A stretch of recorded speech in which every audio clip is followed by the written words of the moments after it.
हाँ प्रिय भक्तों,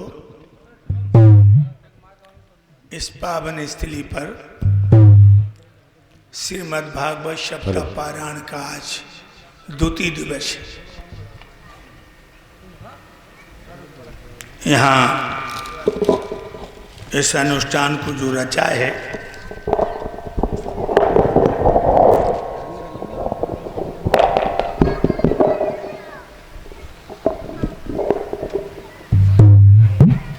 सभी देवताओं ने पंडाल को और भी पवित्र कर दिया।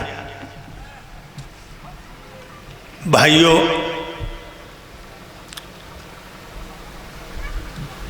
संसार में जीव तो बहुत पैदा होते हैं और मरते हैं, लेकिन धन्य जीवन उसी का है जिसने परोपकार में अपने वक्त को गुजारा, हर श्वास पर ओम का नाम उच्चारा। वो प्राणों के प्राण परमात्मा की उपासना करने वाले वही सच्चे जन्मधारी, वही सच्चे आत्म पुजारी। भाइयों,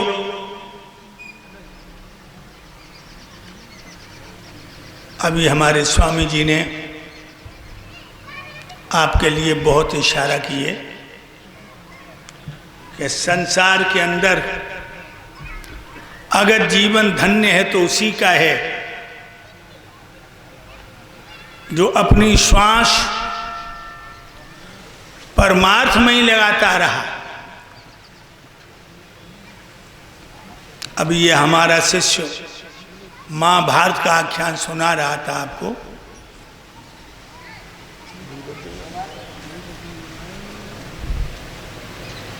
भाइयों,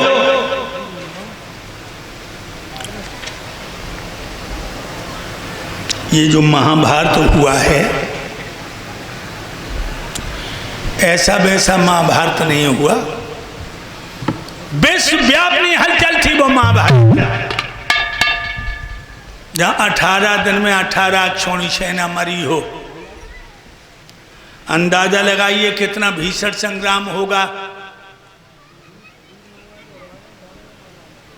18 अक्षौणी, एक अक्षौणी कितने का होता है? एक अक्षौणी होता है 2,18,721 का। वो 18 दिन में मरे कितने? 18 अक्षौणी। तो एक बात जानता हूं, जब को ज्यादा मरो, अहीर मरे जामे, क्योंकि दुर्योधन के साथ में नारायण सेना थी, सब द्वारका के यादव थे। महाभारत का घाटा पूरा नहीं हो सकता लोगों।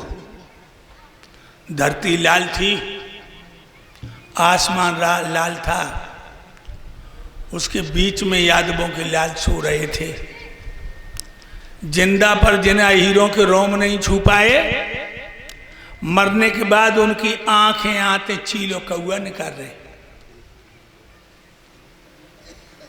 भूत, भैरव, तांडव, मसान, काली, नगन कालिका, चौमुंडा, कात्यायनी, छिन्नमस्ता, चुड़ैलें नाच नाच के खून पी रही हैं हीरों का। खून कितना है कुरुक्षेत्र में, जंघाओं तक लाशें तैर रही हैं। मेरे भाइयों, दुर्योधन की कमर तोड़ दी भीम ने।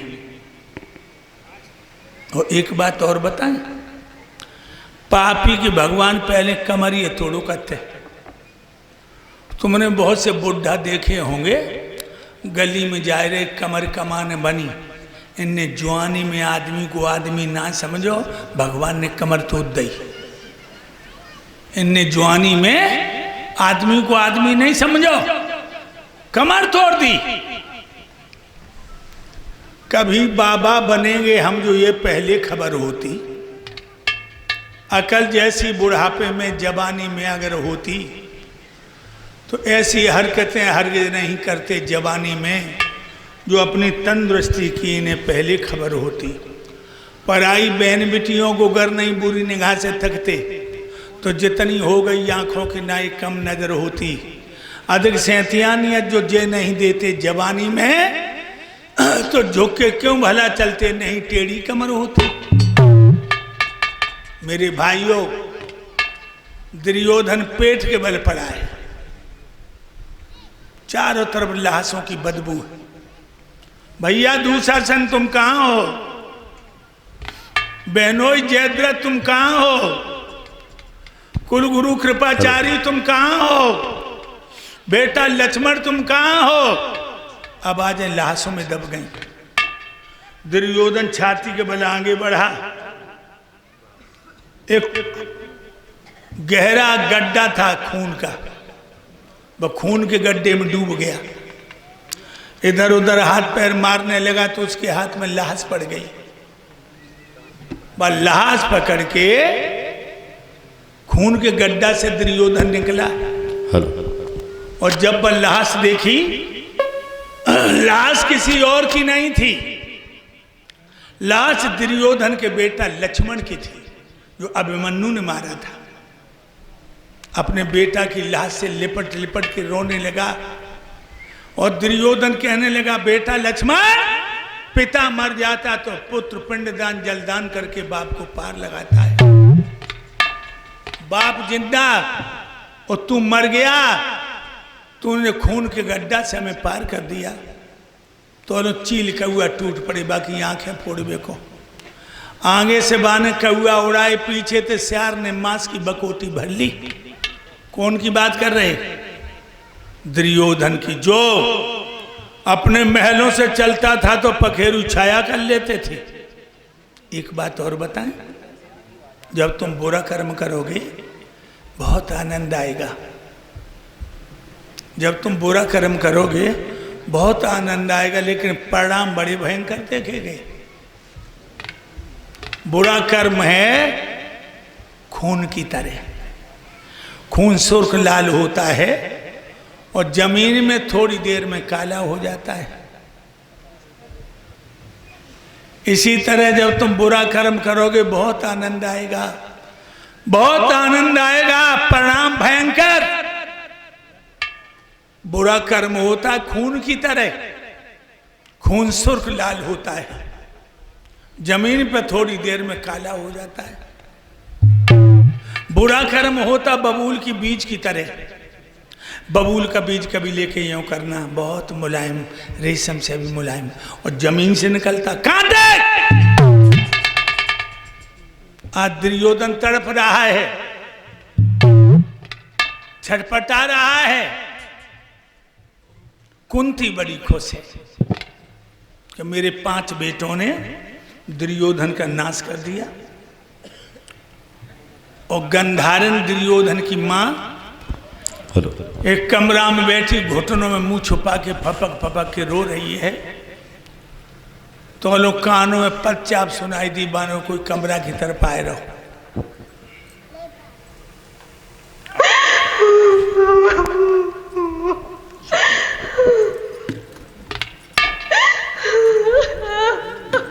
गंधारण की हिचकी रुक गई, कहने लगी, कौन है? मेरे कमरे की तरफ कौन आ रहा है? अब आ जाई। भाभी, मैं हूं तुम्हारा देवर विदुर। आओ देवर, बैठ जाओ। चाचा विदुर बैठ गए तो गंधारण बोली, देवर, हमारे 100 बेटन में तो सब मरिया कोई जिंदा हुए है। चाचा विदुर बोले, भाभी 99 की लाशें सड़ गई, तुम्हारा ज्येष्ठ पुत्र दुर्योधन जिंदा है, बाकी कमर भीम ने तोड़ दी, सो शरीर बचे हुए लगो जानवर। और इसी के बीच में दिनेश कुमार और पीटू भैया, जिनकी अध्यक्षता में भगवान की पावन कथा चल रही है, हमारे गुरुदेव को पुष्पों के हार से सम्मानित कर रहे हैं। साथ ही साथ में इनकी धर्मपत्नी अंशु यादव, ये भी हमारे गुरुदेव को पुष्पों के हार से सम्मानित कर रहे हैं। भगवान सुख शांति देता रहे। मेरे प्यारे भक्तों, गंधारण रो करके बोली, देवर विदुर, पहले दिन युद्ध का शुभारंभ हुआ, पांचों पांडवों ने कुंती के पैर छुए कि मुझे आशीर्वाद दो। कुंती ने कहा जाओ बेटा, विजयीवान भव, तुम्हारी विजय हो। दुर्योधन आओ हमारे पैर छूने के लिए, बोला मां मुझे आशीर्वाद दो कि मैं विजय पाके आऊं। तो उसी समय गंधार ने बोली बेटा, बाहर के किसी दुश्मन से लड़ने जाता, मैं विजयीवान भव का आशीर्वाद दे देती। तू नो अपने भैयन को मारवे को जाए रहो, विजयीवान भव का आशीर्वाद नहीं दूंगी। देवर विदुर मेरा बेटा बिना आशीर्वाद के चला गया। तब तो मुकाबला था कुंती के पूतों से, अब मेरे बेटे का मुकाबला है यम के दूतों से। मरने से पहले मैं अपने बेटे के माथे को चूम ले। चाचा विदुर बोले चलो। उंगली पकड़ी और वहां पहुंचे चाचा जहां दुर्योधन शरीर बचाने में लगा है। मैया ने टटोला है और एकदम दुर्योधन बोला मां आप आ गई। माथे को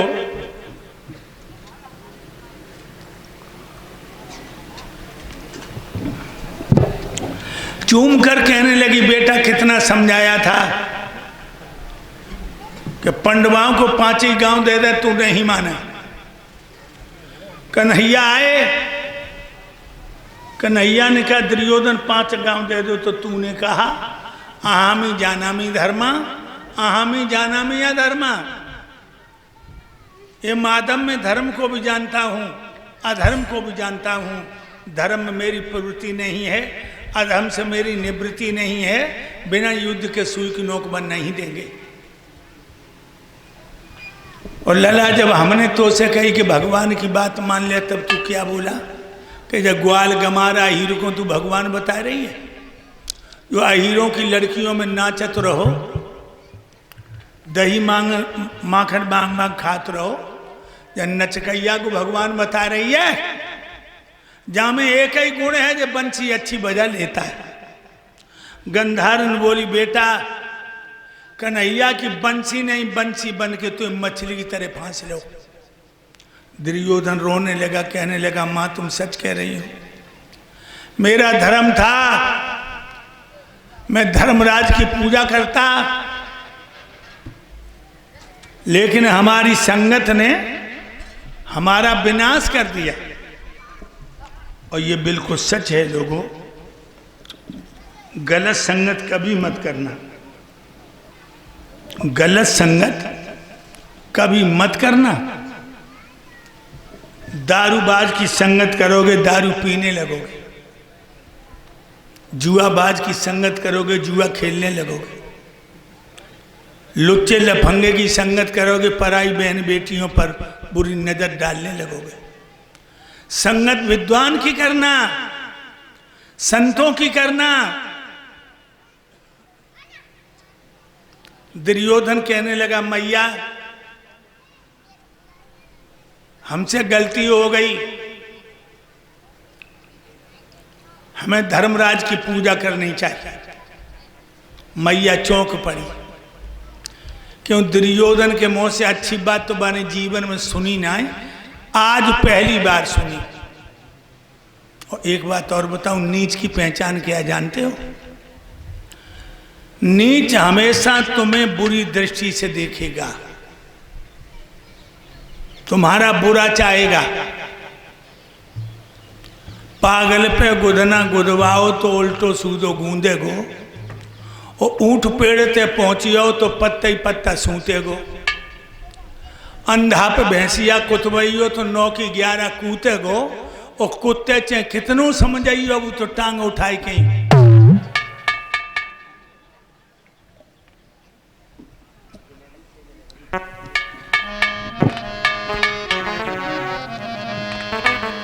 बोली आई तो याद धर्म की गुरुदेव अंत समय पर आई, और यही याद पहले जो आ जाती होती नहीं लड़ाई। अरे यही याद पहले आ जाती होती ना लड़ाई। अरे यही याद पहले जो आ जाती होती ना लड़ाई।